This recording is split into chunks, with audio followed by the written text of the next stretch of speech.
तो इंसान के जीवन में अलग अलग प्रकार की पीड़ा है। ये बस मेरी या आपकी पीड़ा नहीं है। यह पीड़ा सारी मानव जाति की है। हम्म, क्या आप इसके बारे में जागरूक हैं? और हमने इसका स्वीकार भी कर लिया है। हम कहते हैं कि प्रेम में कष्ट होता है, प्यार में पीड़ा होती है। जब आप किसी से प्यार करते हो, प्रेम करते हो, तो इसके साथ साथ पीड़ा भी आती है, बराबर।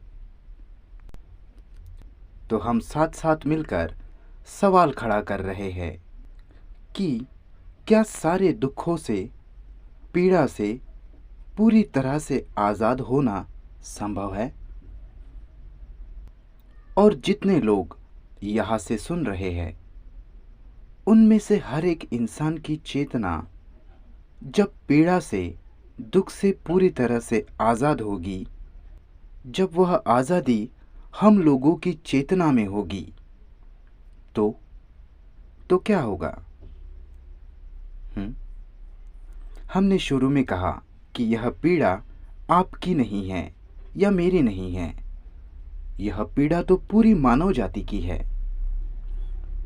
हमारी चेतना में जो दुख है, वह दुख पूरे मनुष्य जाति का है। इसलिए जब हमारी चेतना इस पीड़ा से आज़ाद होगी, जब हमारी चेतना में आज़ादी होगी, तो इस आज़ादी का असर पूरे मनुष्य जाति की चेतना में आएगा। यह आज़ादी पूरे मानव जाति की चेतना को प्रभावित करेगी। क्या आप इसे समझ पा रहे हो? तो यही करुणा है। पीड़ा से आज़ादी चेतना में तत्काल परिवर्तन ले आती है, जो परिवर्तन फिर सारी मानव चेतना में असर कर जाता है। सारे मानव जाति के दुख में, पीड़ा में परिवर्तन ले आता है। यही करुणा है। हे ईश्वर, मैं पीड़ित क्यों हूँ? मुझे क्यों पीड़ा हो रही है? हे भगवान, हे ईश्वर, ऐसे करने से कुछ हल नहीं होने वाला। यह पीड़ा बनी ही रहेगी। और इस पीड़ा के कारण आपके कृत्य भी, आपका बर्ताव भी विक्षिप्त ही होता है, बराबर है ना? और फिर इस पीड़ा से भागने का प्रयास किसी धार्मिक या बौद्धिक या सामाजिक कार्यों इत्यादि द्वारा, इस पीड़ा से बचने के लिए। तो हम कह रहे हैं कि क्या यह संभव है जितने लोग यहाँ हैं, वो सब इस भारी पीड़ा के बोझ से आज़ाद हो जाए, तत्काल आज़ाद हो जाए? जहाँ पीड़ा होती है, वहाँ प्रेम संभव ही नहीं। जहाँ दुख है, वहाँ आप प्यार नहीं कर सकते। यह सत्य है, ये नियम है। आप किसी से प्यार करते हैं और वह व्यक्ति ऐसा कुछ करता है जो आपको स्वीकार नहीं है, और आप उससे दुखी हो जाते हैं, तो इसका मतलब है आप उससे प्रेम करते ही नहीं। आप समझ रहे हैं? मैं कोई नियम नहीं बना रहा, लेकिन इसके सत्य को देखिए। जब मेरी पत्नी या प्रेमिका मुझे लात मारकर किसी दूसरे के साथ चली जाती है, तो मैं दुखी कैसे हो सकता हूं? है ना? हम इससे पीड़ित हो जाते हैं। हमें गुस्सा आता है, जलन होती है, ईर्ष्या होती है। हम उससे नफरत करने लग जाते हैं। और साथ साथ ही हम कहते हैं कि मैं मेरे पत्नी से प्यार करता हूं। मैं कहता हूं कि ऐसा प्रेम कोई प्रेम नहीं है,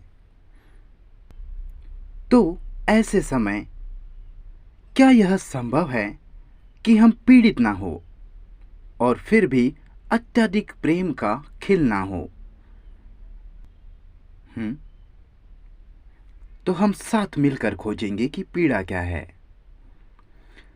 एक शारीरिक पीड़ा होती है, सर दर्द, ऑपरेशंस, एक्सीडेंट्स, इनकी पीड़ा।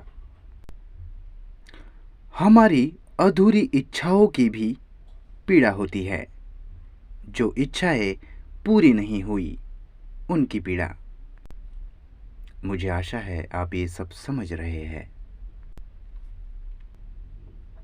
कोई ऐसा अगर मर गया जिसे आप सोचते हैं कि आप प्यार करते हैं, तो वह पीड़ा है, बराबर? तो आखिरकार पीड़ा की प्रकृति, पीड़ा का ढांचा और उसका सार क्या है? पीड़ा के अलग अलग प्रकार नहीं, उसका सारांश क्या है? मैं पहली बार यह खुद से पूछ रहा हूं। मैं इसे खोजने जा रहा हूं। हम सब साथ मिलकर इसे खोजने जा रहे हैं। क्या यह उस समय का, उस पल का पूरी तरह से आत्म केंद्रित, खुदगर्जी अस्तित्व का निष्पीड़न नहीं है, एक्सप्रेशन नहीं है? आत्म केंद्रित, खुदगर्जी अस्तित्व का निष्पीड़न। आप क्या कहते हैं? यह मैं का सार, अहंकार का, व्यक्तित्व का सार, जो सीमित, बंधा हुआ है, विरोध करता हुआ अस्तित्व, जिसे आप मैं कहते हैं, नाम, पहचान इत्यादि। जब ऐसा प्रसंग होता है जो खोजबीन, समझ और अंतर्दृष्टि की मांग करता है, ऐसी घटना अपने आप में मैं के सार को जगाती है